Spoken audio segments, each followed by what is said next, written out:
کچھ سوالات یہاں پر آئے ہیں. ایک صاحب نے لکھا حضرت آپ نے فرمایا کہ شیعہ بھی مسلمان ہے.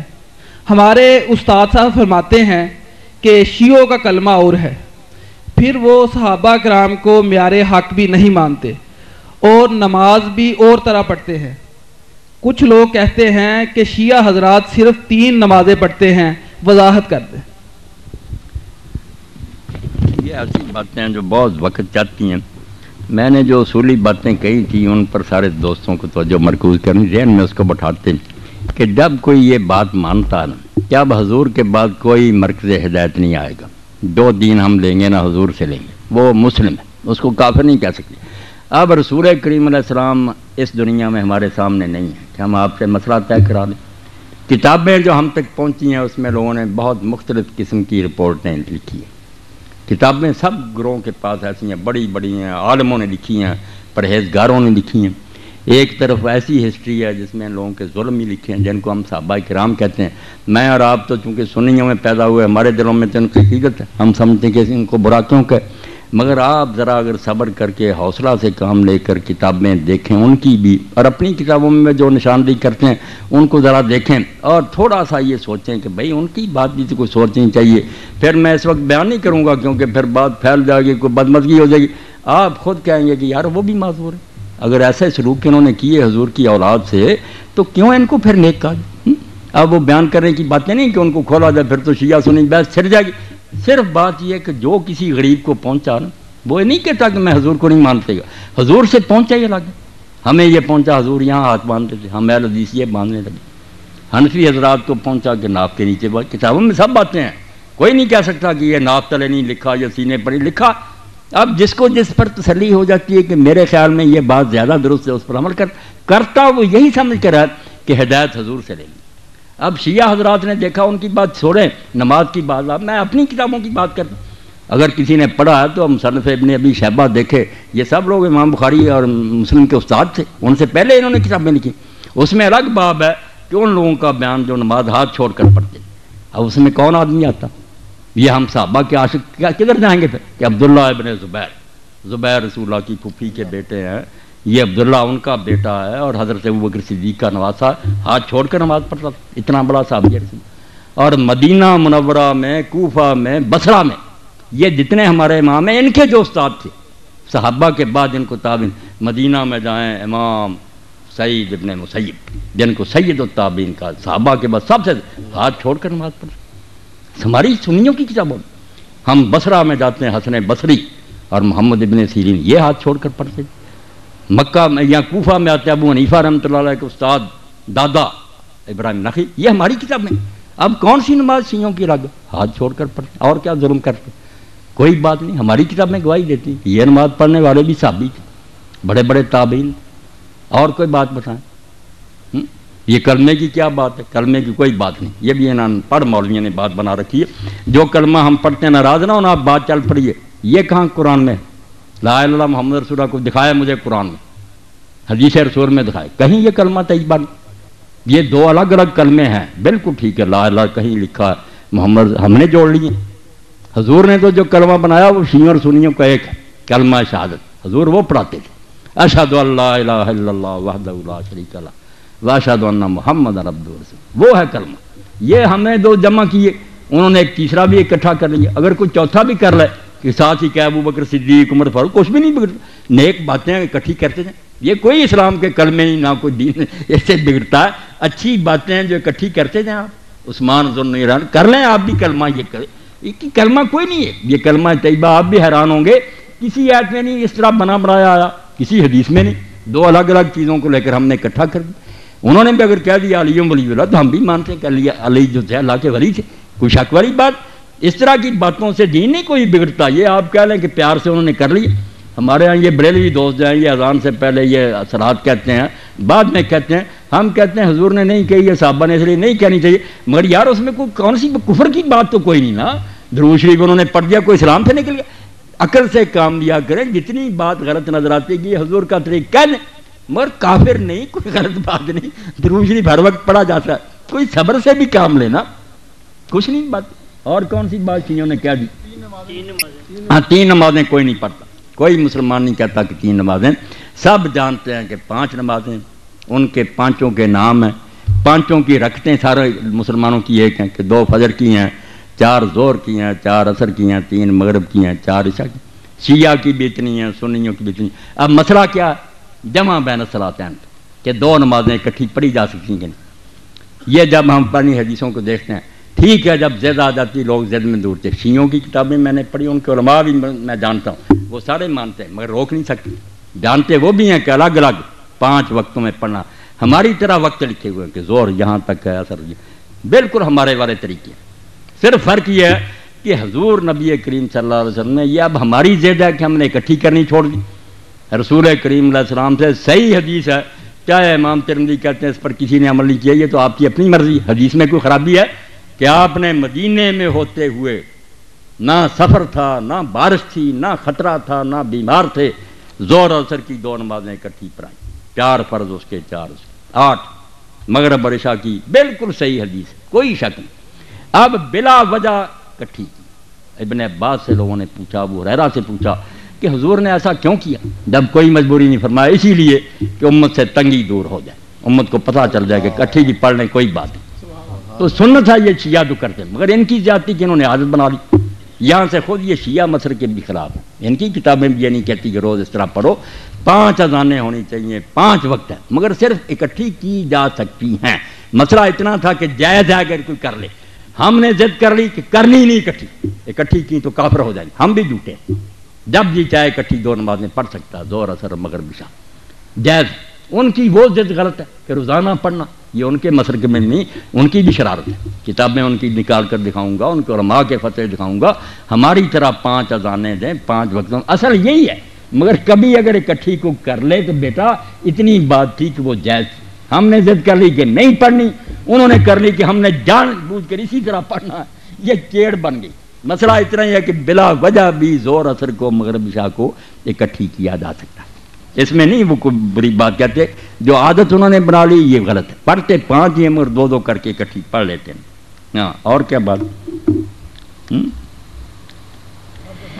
شرکیہ غزلیں قصیدے کافی ہیں، مثلا امداد کن از رنج و غم آزاد کن، شاد کن لکھا، ایسا نہیں میں صحیح پڑھتا ہوں، مجھے سب یاد ہے کہ کیا پڑھ دیں۔ امداد کن از رنج و غم آزاد کن، در دین و دنیا شاد کن یا شیخ عبد القادر، یہ پڑھتے۔ اب اس کو کہا کہ یہ شرکیہ اور اس لیے وہ کافر ہوگا، شرک مشرک ہوا ہے، ایسی بات نہیں کوئی۔ ٹھیک ہے میں بھی کہتا ہوں ایسا نہیں کہنا چاہیے، نہ پڑھنا چاہیے، مگر جب ان کے علماء سے پوچھا، انہوں نے کتابیں لکھی، انہوں نے کہا جب ہم کہتے ہیں کہ یا رسول اللہ مدد کریں، ہمیں پتہ ہے کہ مدد اللہ کے سوا کوئی نہیں کرتا، بالکل کتابیں لکھی، جاہلوں کو گمراہ کر دیا، خود بچے ہوئے ہیں وکیلوں کی طرح، بالکل دامن بچایا ہو کہ اگر عالم پکڑے وہ فوراً کہتے ہیں کہ توبہ توبہ، رسول اللہ نے کیا مدد کرنی، مدد تو اللہ کرتا۔ وہ کہتے ہیں ہم جو کہتے ہیں کہ اللہ کے رسول مدد کر یا شیخ عبد القادر جیلانی مدد کر، ہمارا مدعا صرف توسل ہوتا، ہم دعا چاہتے ہیں کہ اللہ کے رسول ہمارے لیے دعا کر دو۔ تم زندگی میں مانتے ہو کرتے تھے، ہم اب بھی کہتے ہیں کہ آپ کو فرشتے پہنچاتے ہیں، ہماری درخواست چلی جائے گی، حضور خوش ہو کر ہمارے لیے دعا کر دیں۔ اب اگر دعا کی حد تک بات ہو تو ہم بھی کہتے ہیں کہ نیک آدمیوں سے دعا کراؤ، اس میں کوئی شرک ہے؟ زندوں سے کراتے ہیں کہ نہیں؟ وہ بیچارے بعد میں بھی کہتے ہیں کہ یہاں سے چلے گئے مگر اللہ کے رسول ہیں، درود شریف پہنچتا، بات ٹھیک ہے، تو کہتے ہیں ہماری درخواست بھی اگر چلے جائے گی اور حضور یہ ہماری مدد فرمائیں گے، آپ کسی امیر آدمی کے پاس میری مدد فرمائیں، کوئی میرے پاس آ جاتا مولوی صاحب میری مدد کریں، وہ مدد ہے جو اللہ سے مانگی جاتی، کوئی خیال کیا کرے نا، وہ مدد وہی ہے جو بندے ایک دوسرے سے مانگیں۔ یہ رسول اللہ سے مدد، بزرگوں سے مدد، ان کے علماء کہتے ہیں کہ ہم اتنا ہی مانتے ہیں کہ آپ ہمارے لیے اللہ سے دعا کریں۔ اگر بات اتنی ہے تو اس کو ہم کفر شرک نہیں کہہ سکتے۔ یہ الگ بات ہے کہ ہم کہیں گے یار موت کے بعد اس کا ثبوت نہیں ملتا کہ صحابہ نے کبھی ایسا، یہ بحثیں ہوتی رہیں گی، مگر کافر مشرک کوئی نہیں ہوگا۔ یہ دل پر لکھ دیں کہ ان باتوں سے کوئی نہیں کافر مشرک ہوتا، یہ لوگوں نے بات کو طول دے دیا، بات کو لمبا کر دیا، ایسی نہیں بات۔ اور کیا کوئی بات ہے پوچھو؟ کافر والی بات آپ کوئی لائیں، کافر نہیں، بالکل ان گھروں میں سے ایک نے بھی کفر کی بات کی، غلطی ہو سکتی، ہم کہیں گے اس کا یہ خیال نہیں درست۔ ہاں کیا حضرت امام ابو حنیفہ رحمۃ اللہ علیہ امام اعظم میں ضعیف الحدیث ہیں؟ یہ میرے کسی دوست نے لکھ کر دیا، ٹھیک امام اعظم۔ اب یہ میرے اہل حدیث دوست جنم یہ کبھی کبھی یہ شرارت کرتے ہیں کہ امام اعظم تو رسول اللہ، ابو حنیفہ کو کہ امام اعظم کہتے ہیں، یہ وہ لوگ ہیں جو روزانہ لکھتے ہیں کہ قاری عبدالحفیظ صاحب خطیب اعظم، خطیب اعظم، بھائی رسول اللہ سے مقابلہ کیا، عقل کے اندھو۔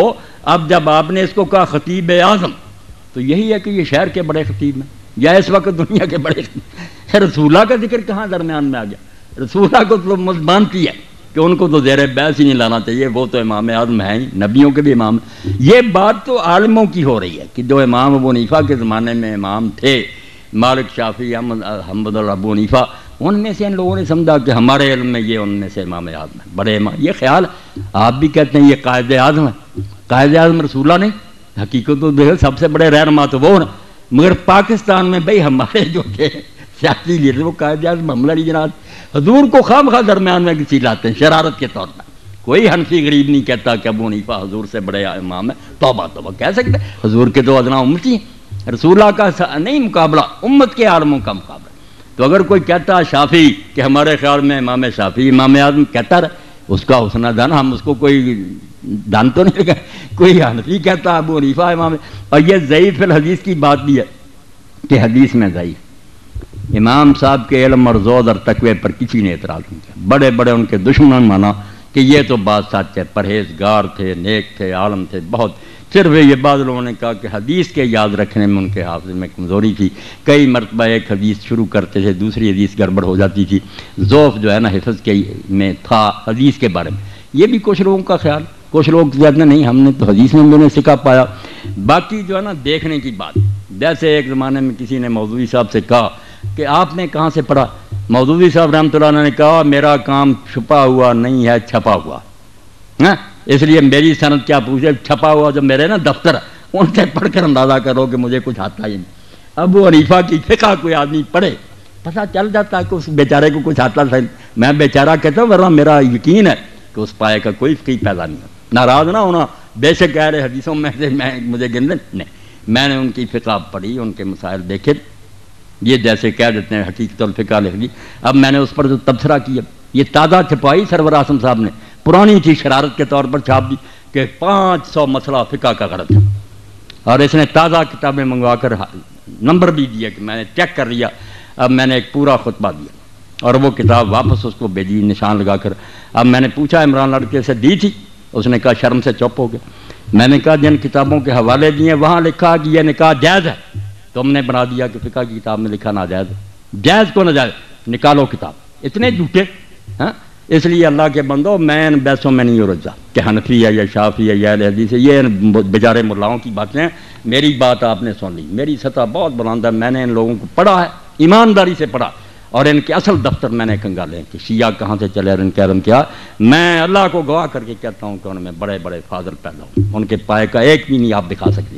باقی صحابہ کو برا کہتے ہیں جو انہیں پتہ چلا، کہنا ہی ہے نا، جنہیں پتہ چلا کہ فاطمہ کو مارا حضرت عمر نے، ان کے بازو توڑا اور ان کے بچہ پیٹ سے گرایا، وہ کیوں نہ برا کہیں؟ اب یہ صحیح ہے یہ غلط، روتے رہیں آپ، کتابوں میں لکھا، آپ کہیں گے اس کی سند ضعیف ہے، وہ کہتے ہیں کہ ہمیں اعتبار، کتابوں میں راویوں نے میرے بھائیوں لکھ دیا سب کچھ، اب شیعہ اس سے جان نہیں چھڑا سکتے۔ وہ کہتے ہیں وہی عمر ہے جس نے حضور کو کاغذ قلم نہیں دیا، آپ نے آخر وقت کہا لاؤ میں تحریر لکھ دوں، نکالو، وہ کہتے ہیں اپنی بخاری 6 جگہ لکھا، اللہ کے نبی نے آخر وقت کہا لیاؤ سامان میں ایسی چیز لکھوا دوں میرے بعد گمراہ نہ ہو۔ کس نے اٹھ کر کہا کہ ہم نہیں لکھوائیں گے؟ حضرت عمر نے کہا کہ قرآن کافی ہے، ہمیں نہیں حضور کی تحریر چاہیے۔ کہتے ہیں اس کو کہتے ہیں حضرت اللہ کے رسول کی وصیت نہیں لکھنے دی۔ اب بات ذرا نہ آپ کھلوائیں، بس جو بات آپ کو سمجھا دی نا کہ ہر شخص بیچارہ پھنسا ہوا، وہ کچھ نہیں غریب کر سکتا، جو کسی نے پڑھ لیا اس کے دل میں بیٹھ گیا۔ یہ نہ کافر ہیں نہ بے دین ہیں، رسول اللہ کے دیوانے ہیں۔ اب جن غریبوں کو سمجھ آئی کہ انہوں نے حضور کے خاندان سے بعد میں بڑا ظلم کیا، بی بی فاطمہ روتی ہے ان کے ہاتھ سے مری، وہ کیوں نہ برا کہیں ابو بکر اور عمر کو؟ جن کو پتہ چلا نہیں وہ تو اچھا سلوک کرتے، وہ غریب کہتے ہیں ان کی عزت کریں۔ یہ بیچارے بعد میں جو ہم پیدا ہوئے ہمارے بس میں کچھ نہیں ہے، لکھنے والے وہ بھی لکھ گئے، وہ علماء ان کو ممبروں پر سناتے ہیں کہ کون فاطمہ کے گھر پر آگ لے کر گیا تھا، جس نے دروازہ گرایا اور فاطمہ رضی اللہ عنہا کے پیٹ پر گرا اور ان کا بچہ گر گیا، اس صدمے سے مری۔ یہ کتابوں میں درج ہے کہ حضرت عمر نے یہ کام کیا۔ وہ کہتے ہیں اس عمر کو کہتے ہو کہ نیک کو؟ اب جو یہ سنیں گا آپ دل پر آسرا کہ وہ گالیاں نہیں دے گا تو اور کیا کریں؟ آپ کے علماء کریں گے یار یہ جھوٹی کہانیاں، وہ بھی سنی بات کہیں گے جھوٹی، موقع پر نہ وہ تھے نہ یہ تھے، لکھنے والوں نے ظلم بھی لکھ دیے، لکھنے والوں نے ان کے عدل بھی لکھ دی، بعد میں جو پیدا ہوئے غریب پڑھتے رہیں، مگر یہ صبر کر جائیں، بالکل ایک دوسرے کو گلے لگا لیں کہ بھائی آپ نے جو سنا اس کو مانے، ہم نے جو سنا اس کو مانے. رسول اللہ کو تو سب مانتے ہیں نا. آؤ بھائی بن جائیں، مل کر رہیں. وہ بندے اچھے تھے یہ برے تھے، اللہ فیصلہ کرے گا. اس پر آ جائیں انشاءاللہ نا، یہود نصارہ کچلے جائیں گے. اور اگر آپ نے یہ بحثیں چھڑی رکھی، کوئی عالم مناظرے سے انہیں ختم نہیں کر سکتا. آپ آج سن لیں، میرا یہ ریکارڈ پہنچا دے. دیوبندی ہو، بریلوی ہو، شیعہ میدان میں آئے، مجھے لے جائیں انٹرنیٹ پر، یہ سارے گروہ بیٹھ لیں، میں اکیلا ہی ہوں گا. منوا دوں گا کہ سارے اپنی اپنی ذات پر سچی. یہ کتابیں نکال لو. اب جس شیعہ نے یہ سنا کہ عمر نے یہ ظلم کیا، وہ کیسے نیک کہے گا؟ کرو بات انصاف سے. اور جو کہتا وہ اتنا نیک تھا، وہ برا کیسے کہے گا؟ مگر کتابوں کا کون فیصلہ کرے کہ ان میں سے کون موت پر ہے؟ یعنی ہم کہیں گے ہماری موت پر ہے، وہ کہیں گے ہماری موت ہیں. سب کے عالم، تہجد گزار، بلی روزے رکھنے والے بیچاروں نے جو سنا اس پر لگے ہوئے. خدا کے لیے اس بات کو سمجھنے کی کوشش کریں، جو سنا ہے لوگوں نے اس پر پھنسے ہوئے. کوئی بے دین نہیں مرنا چاہتا، نہ کوئی برا. باقی جو پیٹ کی خاطر لڑا رہا ہے نا، ذاکر وغیرہ اور ادھر ہمارے ملا، یہ تو بیچارے ان کا دھندا ہے، ان کی بات نہیں. عالم اگر کھوائے وہ سامنے آئے، میں اس سے بات کروں گا. کیا نکالو اپنی کتابیں. یہ ہدایہ سے بڑی کوئی کتاب آپ کی ہے؟ کیوں اس میں لکھا ہے کہ شیعوں کے ساتھ رشتہ داری جائز ہے؟ کیوں ان کے لکھا ہے کہ ان کے پیچھے نماز جائز؟ یہ شامی نکال لیں آپ. صاف لکھا کہ جو مفتی محمد شفیع رحمۃ اللہ علیہ دیوبندی، یہ تقی عثمانی کے والد سے امداد المفتی یہ نکال. اس میں جب لوگوں نے پوچھا کہ شیعوں سے رشتہ داری، انہوں نے کہا جو گاڑیاں بھی دیتے ہیں حضرت ابوبکر عمر کو، ان کو کوئی کافر نہیں کہہ سکتا. اور لکھا کہ جو خلاصۃ الفقہاء میں لکھا کہ یہ کافر ہے، قول مخالف للاجماع. یہ خود مفتی محمد شفیع صاحب نے کہ بالکل ردی قول ہے، گالیاں دینے سے کوئی کافر نہیں ہوتا. ایک بےہودگی کہہ سکتے ہیں کافر کیسے ہوگا؟ کافر ہوگا کوئی کمبخت جب یہ کہہ دے گا کہ اب میں محمد رسول اللہ کو نبی نہیں مانتا. یہ کلمہ پڑھ کر وہ اسلام میں آیا تھا، نہ ابو بکر کا کلمہ پڑھ کر آیا تھا، نہ علی کا آیا تھا. یہ بعد میں آئے، حضور کا کلمہ پڑھا تھا. جس کمبخت نے اس میں شکدار کر دیا نا کہ اب مجھے یقین نہیں رہا، میں نہیں آپ کو نبی مانتا. کافر صرف وہ حرامی ہوگا، باقی کافر نہیں ہوگا جتنا چاہے مناظرہ کرے. کافر کس سے ہو گیا؟ وہ رسول اللہ کو نہیں مانتا. نبی رسول اللہ یا علی نبی، ابو بکر نبی، یہ نبی نہیں ہے، نبی کی امتی. حضور کو ماننا دین ہے. آپ کو ماننے سے نہ ہٹ جائے، بس اس کو قابو رکھے. پھر کوئی بات نہیں، جو سنی ہے بات سنتے رہو. آپ خود ہی صحابہ اللہ کو دے دو گے. رسول اللہ کو نہ چھوڑ دینا معاذ اللہ، اس سے نا قدم پھسل جائیں. جزاک اللہ جی. اب آخر میں یہ اعلان ہے کہ کر دیں حضرت مولانا اسحاق صاحب جامعہ مسجد محمدی کریمیہ کے خطیب بھی ہیں. یہ محلہ جیلانی پورہ گلی نمبر 1 جال خانوں والا ستیانہ روڈ پر واقع ہے. حضرت مولانا کے خطبہ جمعۃ المبارک 18/6/2004 اور خطبہ جمعۃ المبارک 25/6/2004 الائڈ اسپتال میں CPC روم میں ڈاکٹرز کو خطاب 26/6/2004 اور سرینا ہوٹل کے ہال میں ڈاکٹرز کو خطاب 27/6/2004. ان تمام پروگرام کی CDs جو یہ صاحب CDs بنا رہے ہیں ان کے پاس آپ کو مل سکتی ہے، یا آپ ان کے پاس جمعہ کے دن مسجد سے لے سکتے ہیں، یا جس کسی نے لینی ہے وہ ابھی ان سے رابطہ کر سکتا ہے. اب آخر میں ناظم یونین کونسل سے یہ گزارش کروں گا کہ وہ اپنے معزز مہمانوں کا شکریہ ادا کریں.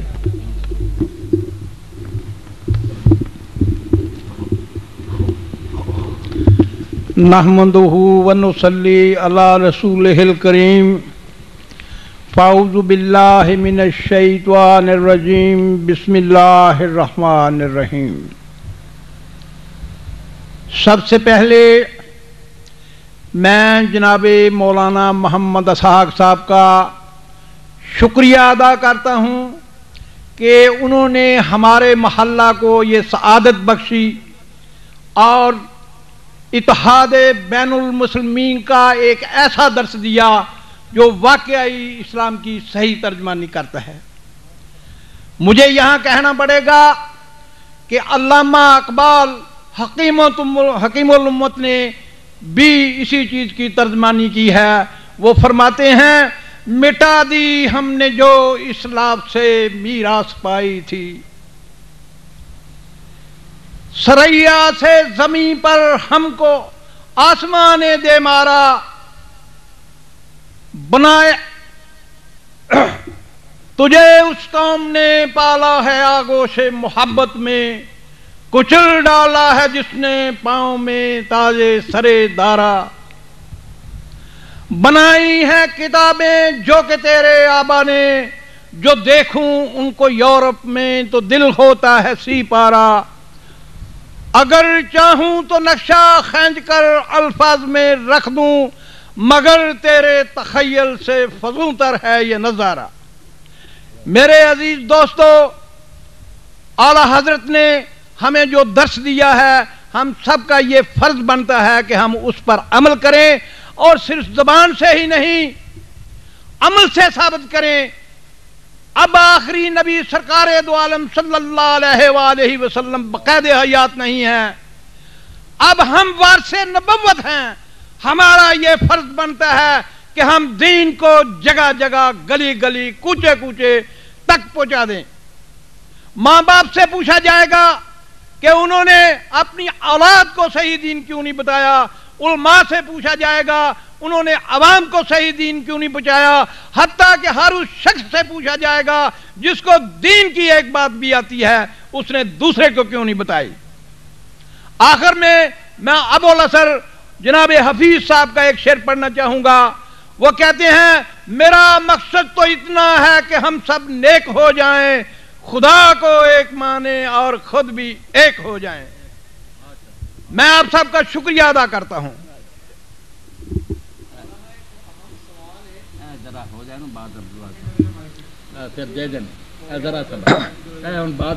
میں آپ سب کا شکریہ ادا کرتا ہوں کہ آپ اپنی گناگو مصیبات کو سے فارغ ہو کر یہاں پر تشریف لائے، اور یہ آپ کی بہت بڑی مہربانی ہے۔ میں یہ سمجھتا ہوں یہ بھی ایک تحصیل علم کا ایک سلسلہ ہے جو کہ یہاں شروع کیا ہوا ہے، اور اللہ علامہ صاحب کو عمر دراز عطا فرمائے کہ وہ ہم سب کی رہنمائی فرماتے رہیں۔ شکریہ۔ وہ سوال یہ ہے مولانا کہ تقریباً ہر بھائی کے ذہن میں یہ سوال ہوگا کہ اگر کوئی مسلمان بدعتی ہو، وہ کلمہ شہادت کا اقرار کرتا ہے لیکن وہ بدعتی ہے، تو ایسے بندے کے ساتھ تعلق رکھنا، اس کے ساتھ مل کے عبادت کرنا، یہ شریعت میں کیسا ہے؟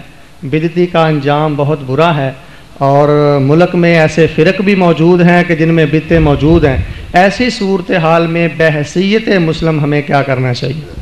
مضمون ایک علیحدہ ہے۔ یہ میرے بھائی ہیں عبد المنان صاحب، انہوں نے جو بات دہرائی، یہ چیزیں ہیں تو اس لائق کے تفصیل سے نہیں سمجھا جائے۔ یہ ان پر ناراض نہیں میں ہوتا، شیعوں کے بارے میں یا اہل بیت کے بارے میں یا دوسرے حنفی سب کے بارے میں جو ذہنوں میں نا مغالطے دور کرنے چاہیے۔ میں مغالطے کہوں گا، ایک دوسرے کو پڑھتے نہیں، اس لیے طرح طرح کے سوال ہیں۔ میں جن نے اہل بیت کی بات کی ہے نا، جانتا ہوں کہ اہل بیت یہ ایسے کام کرتے ہیں، یہ بیتی لوگ ہیں۔ آپ سمجھ لیں بات ہے کہ انجام ان بیچاروں کا کیا برا ہوگا جب کہ دین میں دو گروہ علماء کے، ظاہروں کی بات نہیں، علماء کے دو گروہ شروع سے چلے آتے ہیں، بڑے بڑے امام اور عالم۔ ایک تو گروہ ان لوگوں کا ہے جو یہ کہتے ہیں کہ ہر بدعت بری نہیں ہے، کل بدعت نظر آ رہا جو ہے یہ مخصوص ہے، عام نہیں ہے۔ کتنی چیزیں جو بعد میں نئی نکلی ہیں اور ان کو کوئی برا نہیں کہتا، خاص کر اہل سنت کے سب طبقات مانتے ہیں، اہل حدیث بھی مانتے دوسرے۔ یہ دو اذانیں کی جمع کی سب جانتے ہیں کہ یہ رسول اللہ کے زمانے میں نہیں تھی، حضرت ابوبکر کے زمانہ میں نہیں تھی، عمر رضی اللہ عنہ کے زمانہ میں نہیں تھی۔ یہ دو اذانیں جمع کی نا، ایک پہلے ہوتی ہے ایک پھر بعد میں، یہ حضرت عثمان رضی اللہ نے شروع کی۔ یہ بھائی عبد المنان بھی جانتے ہیں، صحیح بخاری مسلم سب میں۔ اب کون اس پر کہتا کہ حضرت عثمان بدعتی تھے، یا جو یہ لوگ اذانیں دیتے ہیں دو بدعتی سارے دے رہے، یہ بدعت نہیں، حالانکہ نئی بات نکلی ہے۔ تو پھر اس لیے بڑا گروہ علماء کا، بڑے بڑے ان کے نام کیا بتاؤں، وہ کہتے ہیں کہ ہر بدعت بدعت سیاح نہیں ہے۔ بدعت دو قسم کی ہے، کہ سیاح کہ نئی بھی ہے اور بری ہے، دین کو نقصان اس سے پہنچتا۔ ایک ہے کہ وہ نئی ہیں باتیں مگر دین سے نہیں بگڑتا، دین کی رونق ان سے بڑھتی، اس کو وہ بدعت حسنہ کہتی ہے۔ اس کی بہت دلیلیں دیتی ہیں، ایک میں نے دے دی، اسی طرح تراویح کی جماعت کے بارے میں کہتے ہیں کہ رسول اللہ نے یہ بند کر دی تھی، حضرت عمر نے اپنے زمانے میں باقاعدہ شروع کی، اب ہر جگہ ہو رہی۔ تو یہ کہتے ہیں کہ دیکھا چیزیں نئی ہیں مگر اچھی، کوئی بری نہیں۔ اسی طرح وہ گروہ ہے نا، وہ ان علماء کا حامی، یہ امام نووی ہیں، ابن عبدالسلام ہیں، ابن حجر حافظ ابن حجر فتح الباری میں کہتے ہیں، شوکانی کہتے ہیں، یہ اہل حدیث کے علماء وہ کہتے ہیں بالکل ٹھیک، ہر بیت بری نہیں، بیت 5 طرح کی ہے، ایک حرام ہے، ایک مباح ہے، ایک مکروہ ہے، ایک جو ہے نا وہ بالکل واجب ہے، فرض ہے وہ بدعت۔ کہ یہ بدعتی فرقوں سے جو ہم مناظرے کرتے ہیں، علم کلامی کی کتابیں لکھی ہیں، وہ کہتے ہیں کہاں تھی پہلے، لکھنی پڑی۔ تو یہ بحث علمی ہے، وہ کہتے ہیں ٹھیک ہے۔ ایک گروہ تھوڑا چھوٹا جو کہتا ہے نہیں دین میں ہر بدعت گمراہی ہے، تو یہ مسئلہ علمی ہے، جھگڑے کی بات نہیں، اس بار ہم کہے وہ بےزتی ہو گئے. وہ کہتے ہیں اگر ہم نے قرآن مجید کھانے پر پڑھ دیا، اذان سے پہلے صلوات کے کو برا کام نئی ہے ضرور، مگر دین درود شریف کو بھی جائز کرتا ہے، قرآن پڑھنے کو بھی جائز کرتا، تو اس کو وہ بدعت حسنہ میں داخل کرتے ہیں. میں نے بڑے بڑے علماء کا حوالہ دیا، عبد المنان صاحب کو میں پھر بعد میں بھی دکھاؤں گا، بڑے بڑے کہ ہر بدعت کو نہ برا کہو، کئی چیزیں بدعت ہوتی ہیں مگر بہت اچھی ہوتی ہیں، وہ اس پہ لگے ہوئے. وہ علماء جو ہیں بیچارے کہتے ہیں ہم مانتے ہیں کہ یہ چیزیں سب نئی ہیں مگر کوئی بری نہیں، میلاد سے بھی نئی بات ہے، مگر یار سال بعد حضور کی محبت بڑھاتے ہیں، رونق بڑھاتے ہیں، مسلمانوں کو توجہ دلاتے ہیں، کتنا نبی اعلیٰ تمہیں خدا نے دیا. تو یہ بدعت حسنہ ہے، مانتے ہیں کہ نئی ہے مگر اچھی ہے. تو یہ پیچھے سے اختلاف چلا آ رہا بڑے بڑے علماء، اس سے کوئی انجام نہیں برا ہوگا ان کے پیروں کو. بلکہ امام ابن تیمیہ جن کو جانتے ہیں عبد المنان صاحب کے ہمارے بہت بڑے علماء میں سے، انہوں نے خود یہ کہا اقتداء الصراط المستقیم میں کہ یہ لوگ بدعت جو کرتے ہیں وہ ان کے خلاف ہی تھے، مگر انہوں نے کہا آپ کو پتہ ہونا چاہیے کہ اللہ تعالیٰ ان کی نیت کا ان کو ثواب دے گا، بدعت ہونے کا عذاب ہوگا مگر اس لیے کہ وہ کرتے کیوں، حضور کی محبت میں کرتے ہیں. کہتے ہیں یہ نیت تو بہت اعلیٰ، اس کا ثواب بھی تولا جائے گا، اگر یہ بڑھ گئی محبت تو بدعت کا عذاب جو ہے کم ہو جائے گا، اللہ تولے گا ہو میرے نبی کی محبت میں کی. یہ خود انہوں نے کہا کہ میرے خیال میں ہیں یہ بدعت کرتے مگر مقصد بہت اعلیٰ، اللہ اگر اس مقصد سے خوش ہو گیا کہ نیت تو نیک تھی ان کی، تو آپ دخل نہ دیں، کسی کو دوزخ نہ بھیجیں، کچھ نہ کہیں. اپنی حد تک اگر آپ سمجھتے ہیں یہ کام نہیں ہونا چاہیے، میں بھی نہیں کرتا، آپ بھی نہ کریں، مگر کرنے والوں کو دعائی خدا کی نہ کافر کہیں نہ دوزخی کہیں، وہ بھی ہمارے بھائی ہیں، اللہ رسول کے دیوانے ہیں. بس ایک ہی بات جیسے میاں عبد الواحد نے کہی، میں نہیں اعلیٰ حضرت کو بولتا، مولانا احمد رضا خان رحمۃ اللہ علیہ کو میں نے پڑھا، ان کے فتاوے سارے جلدیں میرے پاس ہیں، ان کا یہ شعر میں نے بار بار دہرایا، اور یہ طارق نے بھی ایک دن پڑھا اور نیازی صاحب نے مجھے بتایا کہ بڑا رویا، نوجوان اپنی دکان میں رویا. مولانا نے کیا کہا، لحد میں کہتے ہیں اب قبر میں تو جانا ہی تھا، پتہ تھا مرنا، لحد میں عشق رخ شاہ کا داغ لے کے چلے. ہم قبر میں کیا لے گئے، کچھ پلے نہیں تھا، رسول کی محبت کا داغ لے گئے، دل پر داغ لگا ہوا تھا، فرشتوں نے دیکھا لحد میں عشق رخ شاہ کا داغ لے کے چلے، اندھیری رات سنی تھی چراغ لے کے چلے. کیسے دوزخ میں آپ بھیجتے ہیں، مجھے تو حیرانی. اللہ سے ڈر جائیں، کسی کو نہ دوزخی کہیں نہ کافر کہیں. آپ کے علم میں جو بات ہے نا کہ صحیح اس طرح ہونا، آپ بے شک کریں مگر دوسروں کے پیچھے لٹ لے کر نہ جائیں. آپ یہ روایتیں میں پڑھ دوں، نیازی صاحب جیسے ابن ماجہ میں یہ لوگ پڑھ لیتے ہیں کہ بدعتی کا اللہ نہ حج قبول کرے گا، نہ روزہ قبول کرے گا، نہ اس کی توبہ قبول کرے گا. یہ بہت پیش کرتے رہتے ہیں، جو بندی عالم بھی پیش کرتے ہیں، مولانا سرفراز صفدر صاحب یہ بھی کرتے ہیں اہل حدیث. اور میں کہتا ہوں اس موضوع روایت کو پیش کرتے ہیں، وہ تو دوزخ میں جائیں گے ہی نہیں، آپ چلے جائیں گے. یہ حدیث جھوٹی ہے، ضعیف بھی نہیں، موضوع ہے. من گھڑت روایت کی بنیاد پر ان بیچاروں کو کہتے ہیں ان کا روزہ حج قبول نہیں ہوگا. پہلے آپ تو اپنا علم کمپلیٹ کریں نا، کہ جو باتیں آپ کہتے ہیں وہ ٹھیک ہیں، آپ خود ہی حدیثیں جڑ ہی لیے پڑھیں کہ بدعتی کی اللہ توبہ نہیں قبول کی، یہ بھی حدیث ضعیف ہے، کوئی صحیح نہیں. آپ خدا کے لیے ڈر دیں، بالکل کسی بیچارے کچھ نہ کہو. میں تو اللہ کی قسم جب جاتا ہوں دیکھتا ہوں بریلیوں میں، مجھے وہاں بھی خوشی ہوتی کہ یہ بھی میرے نبی کے دیوانے. شیعوں کی مسجدوں میں جاتا ہوں، ان کے ساتھ بھی پڑھتا ہوں، مجھے کیا تکلیف، وہ اللہ کے رسول کا کلمہ پڑھ، مجھے رسول کی نسبت سب سے پیاری ہے. یہ گواہ ہے آپ دن قیامت کے کیا دیں کہ مولوی اسحاق نے کہا تھا میں ہر شے چھوڑ سکتا ہوں مگر اپنے نبی کے نام لینے والے کو نہیں چھوڑ سکتا. مجھے نہیں اس سے ناراضگی، آپ ناراض ہوتے رہے. وہ کسی بزرگ کو نہیں مانتا، نہ مانے، میرے نبی کو مانتا. بس آخری ایک حوالہ عبد المنان بھی سنیں آپ، یہ اس کی بات ہے جس کو ہم اہل سنت شیخ الاکبر کہتے ہیں کہ اولیاء کا سردار ہے وہ محی الدین ابن عربی. وہ خود لکھتے ہیں لطائف المنن کے کہ میرے جو شیخ تھے پیر شیخ ابو مدین مغربی. اب شیخ ابو مدین مغربی میں سب کو جانتا ہوں نا، یہ مولانا کی طرح وہ شیخ عبد القادر جیلانی کے خلیفہ تھے. شیخ عبد القادر جیلانی پیران پیر کے خلیفہ تھے ابو مدین، ان کے مرید تھے شیخ اکبر محی الدین ابن عربی. تو شیخ فرماتے ہیں کہ میں ایک عالم سے ناراض تھا، میرے شہر کا عالم تھا، میں نہیں اس کو اچھا جانتا تھا. کیوں؟ کیونکہ وہ میرے مرشد کے خلاف تھا. وہ شیخ ابو مدین مغربی کو نہیں اچھا کہتا تھا، اس لیے میں اس عالم سے ناراض تھا. مگر ہوا کیا پھر، یہ کسی اور نے نہیں بتایا، خود شیخ اکرم نے بتایا کہ میں نے خواب میں اللہ کے رسول کو دیکھا اور حضور کو اتنا ناراض پایا کہ اتنا ناراض کبھی نہیں کسی کو دیکھا. حضور نے پوچھا کہ محی الدین تو فلاں عالم سے ناراض ہے، پلے باندھو اس بات کو، نہ رو صحابہ کو نہ کسی کو، نبی کو رو. پوچھا میرے اس عالم سے کیوں ناراض ہے، فرمایا وہ میرے پیر کو اچھا نہیں جانتا. تو محی الدین کہتے ہیں حضور نے رنج سے فرمایا کہ تیرے پیر کو نہیں مانتا، مجھے مانتا یہ نہیں مانتا، اور ظالم تیرے پیر کو ماننا کب سے دین بنا، مجھے مانتا، حیا کر جا کر اس سے معافی مانگ، صلح کر۔ صبح ہی جا کر شیخ نے اس سے معافی مانگی کہ میرے پیر کو یار مان یا نہ مان، وہ تو میرے دل کی بات، نبی تو اللہ نے محمد رسول اللہ کو بھیجا، اگر تو اس کو مانتا بات ختم۔ اس کو اللہ کے لیے کسی طرح آج دل میں بٹھائے نا، آج کے درس کا خلاصہ کہ رسول اللہ کی بات کریں، باقی کو چھوڑیں۔ جو اچھا نظر آتا ہے جس کو وہ اچھا سمجھے، بسم اللہ ادب کرے، جس کو نہیں اچھا نظر آتا وہ برا کرے۔ وہ بھی برا اسی لیے کہتا ہے کہ اس کو پتہ چلا اس نے حضور سے اچھا سلوک نہیں کیا، صحیح پتہ چلا یہ غلط، یہ روتے رہے۔ کتابوں میں لکھا گیا، اب لوگ بعد میں آنے والے کیا کریں، ہاں آپ صحابہ کا عدل سناتے رہیں، وہ ان کے ظلم سناتے رہیں۔ کتابوں میں نکال دوں گا، دونوں طریقے نکال دوں گا، لکھ لیا لکھ دینے والا، بعد والے غریب کدھر جائیں، جس کو جس پر اعتبار آ گیا اس پر لگ گیا۔ شکر کریں کہ کسی کو مانتا ہے یا نہیں مانتا، ایک کو مانتا ہے جس کو اللہ نے آسمان سے بھیجا، وہ کون ہے؟ محمد رسول اللہ صلی اللہ علیہ وسلم۔ اس کو نہ چھوڑیں اور باتیں آپ ختم کریں۔ جزاکم اللہ خیر۔ الحمدللہ رب العالمین والصلاة والسلام علی رسولہ الکریم سیدنا و نبینا و مولانا محمد وعلی آلہ واصحابہ اجمعین۔ اللہم اغفر للمؤمنین والمؤمنات والمسلمین والمسلمات الاحیاء منهم والاموات۔ اللہم انصر الاسلام والمسلمین واخذل الکفرۃ والمشرکین۔ ربنا افرغ علینا صبرا وثبت اقدامنا وانصرنا علی القوم الکافرین۔ ربنا هب لنا من ازواجنا وذریاتنا قرۃ اعین واجعلنا للمتقین اماما۔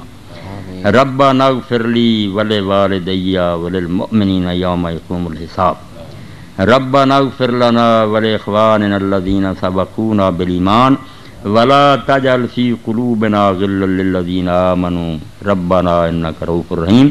وصلی اللہ تعالی علی عبد اللہ ورسولہ خاتم النبیین سیدنا و مولانا محمد وعلی آلہ واصحابہ اجمعین۔ اللہ آپ سب حضرات کو خوش رکھے، آباد رکھے، اسی طرح یہ رونقیں ہوتی رہیں۔